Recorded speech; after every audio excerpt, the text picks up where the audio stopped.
Hi, and welcome to Enchantment of Eternity's review of Valiant, which is episode 22 of Season 6 of Star Trek Deep Space Nine. This video is a part of Deep Space Nine Week, where I'll be reviewing episodes of Star Trek Deep Space Nine all week, as requested by my viewers. This episode was requested by Martin Dooley. So Valiant was the episode where Jake and Nog are on a runabout on their way to visit Ferenginar when they are caught up in a Dominion assault of a Federation station and are chased by a Jem'Hadar ship.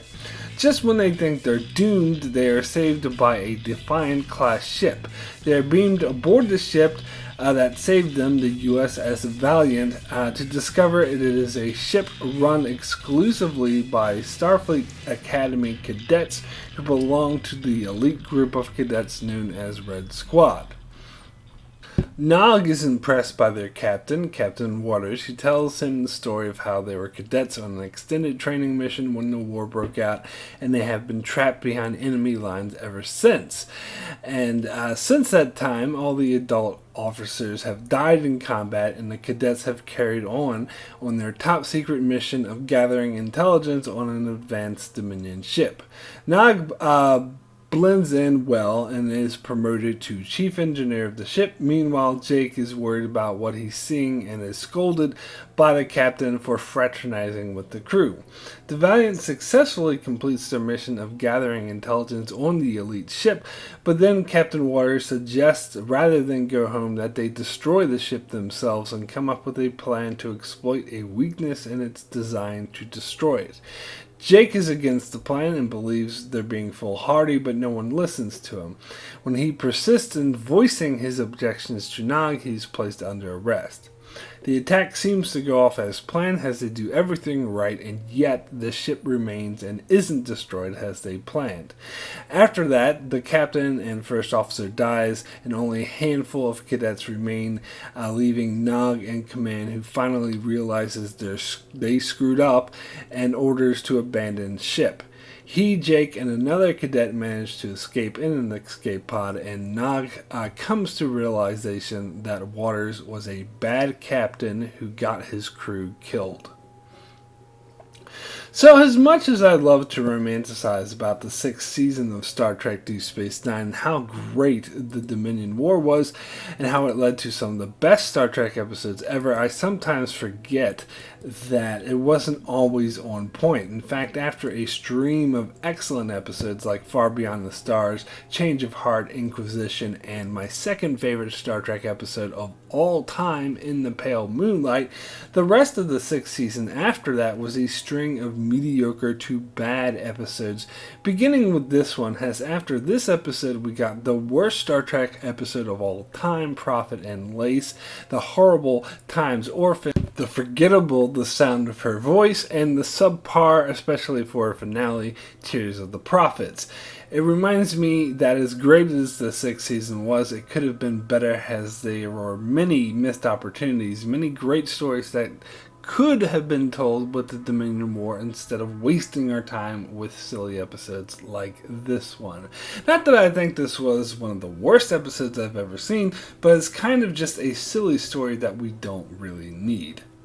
So this was one of Deep Space Nine's many attempts to try to make Jake Sisko relevant again, as after all he is still listed as a main cast member, but the fact of the matter is he isn't really relevant to the show's main storyline anymore. So the show will often struggle to come up with contrived ways to make him feel relevant again. Part of the reason he became irrelevant was his decision not to join Starfleet, which although at first may have seemed like a smart story decision to set him apart from other young characters like Wesley Crusher, in the end it ultimately made him irrelevant to the main storyline of the show, whereas his friend Nog, on the other hand, is just a reoccurring supporting character, actually became more relevant to the show at this point since he did decide to join Starfleet. Plus, being the first Ferengi in Starfleet makes him an interesting and original character. So at this point in the show, the only way to make Jake a main cast member relevant again is to tie him to Nog's plot, the plot of a reoccurring supporting character. And another tactic they used at the start of the 6th season was to suddenly make him a journalist, when the first 5 seasons clearly established him as a novelist. The problem is that a novelist isn't really relevant to the main plot of the show, whereas a reporter could be. At first, Jake said he was just dabbling in journalism, just a bit for experience, but in this episode he full-on refers to himself as a reporter, so it seems all aspirations of being a novelist has vanished. His future self from the episode The Visitor would be quite disappointed. Then they tried to dismiss this difference by having Jake refer to himself as a writer, but I'm sorry, there's a huge difference between a journalist and a novelist. And yes, I know journalists sometimes write novels based off the stories they cover, but that's clearly not the type of novelist Jake had been established as, and he was clearly established as a fiction writer. So the main reason I bring it up is because it seems this bid to make Jake relevant is the main reason we got this episode. As I could just imagine in the writer's room a producer saying, "Oh, we don't have enough Jake episodes this season. Give me a Jake episode that ties into the Dominion War somehow." So they came up with this episode to try to fill a quota. But overall, this episode was kind of just a waste, and they could have been writing much more complex and interesting stories that were more relevant to the main storyline.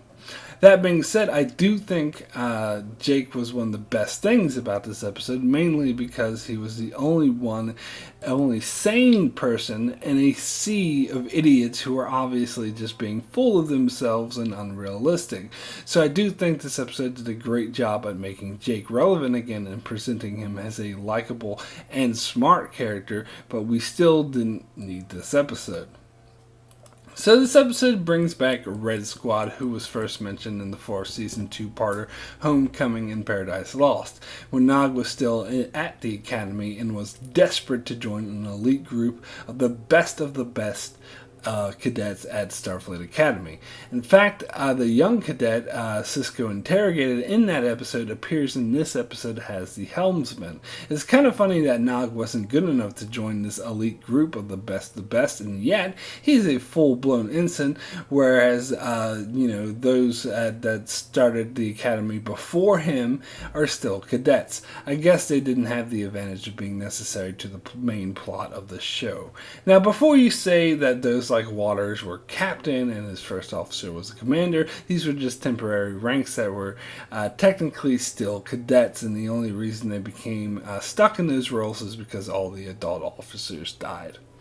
So having a ship full of cadets isn't entirely a new idea, as this was kind of done in Star Trek II: The Wrath of Khan, which is generally agreed upon as being the best Star Trek movie ever. However, in that case, the cadets were just the supporting crew, and our main cast members, the heroes, were still the ones who were ultimately running the ship and making the calls.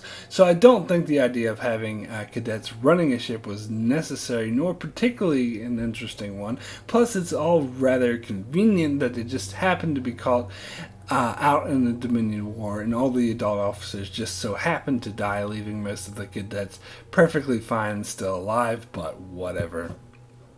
And the only reason it takes place on a Defiant class ship is because the show already has sets for the Defiant, so they can use the same sets without having to worry about building more. But really, if you think about it, it makes no sense for the cadets to be on a Defiant class ship, as the Defiant is mostly a short-range war vessel, not really intended for extended journeys. And Waters explained that their original mission was to circumnavigate the entire Federation perimeter, so it makes no sense to take a short-range warship with limited and cramped accommodations for an extended trip like that, especially with cadets.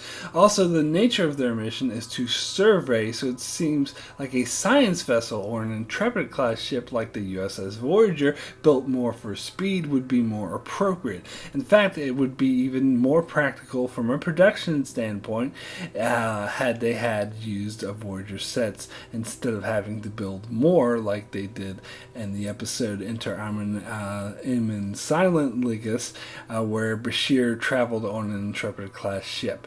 But instead, they were lazy and hoping no one would notice that this makes absolutely no sense.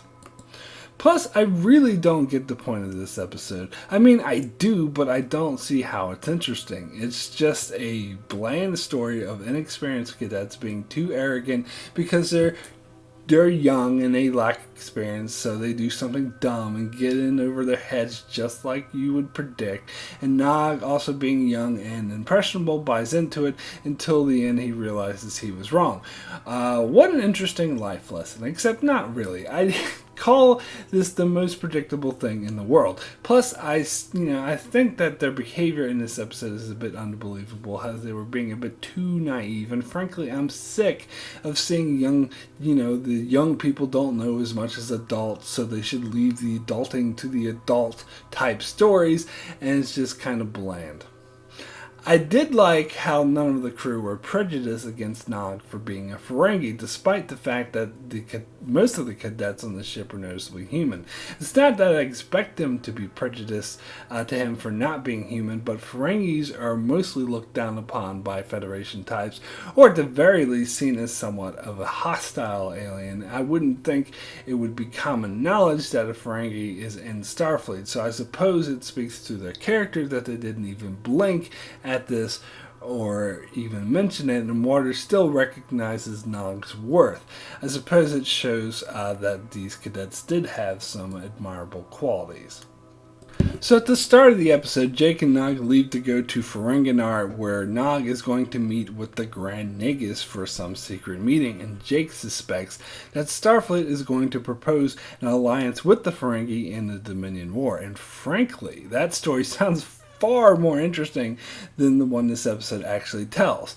Although I doubt that they'd send an ensign alone, even if he is the only Ferengi in Starfleet. It seems they should send some diplomats or negotiators, or at the very least a more experienced officer like Captain Sisko with him. But that would make for a much more interesting episode in my opinion, as the Ferengi in the Next Generation were established as having a significant military power, certainly more so than the Breen, who were just some background aliens just mentioned that nobody cared about. So it seems logical to seek an alliance with them, but of course episodes like The Magnificent Ferengi try to walk back how they were established in the Next Generation and paint them as having no military power or fighting skills whatsoever, so it kind of makes sense for the show to stick to this portrayal. But personally, I think it's ridiculous and would have been more interesting had they continued to play the Ferengi as a power in the Alpha Quadrant. But hey, why do that when you can have cadets on the ship? Yay. So one thing I did like about this episode was how they kind of spit in the face of the whole Star Wars trope of a super weapon having a very obvious and easy to exploit flaw, where all you have to do is blow it up or hit the right target correctly and you destroy this whole unstoppable super weapon, which is utterly ridiculous. So it's kind of cool when they had this, Death Star type plan to blow up the weak spot, and then they do it, and then nothing happens, and the ship just blows them up anyway. Kind of like, hey dummies, did you really think it would be that easy? So that was kind of cool. So my rating for Valiant out of 10 is a 4 poor. A mostly bland and uninteresting episode that doesn't really offer anything new and is just predictable and silly. However, it is a rare case that showcases Jake as the smart one and does have some interesting aspects to it. But ultimately, it's underthought, underdeveloped episode that never should have happened.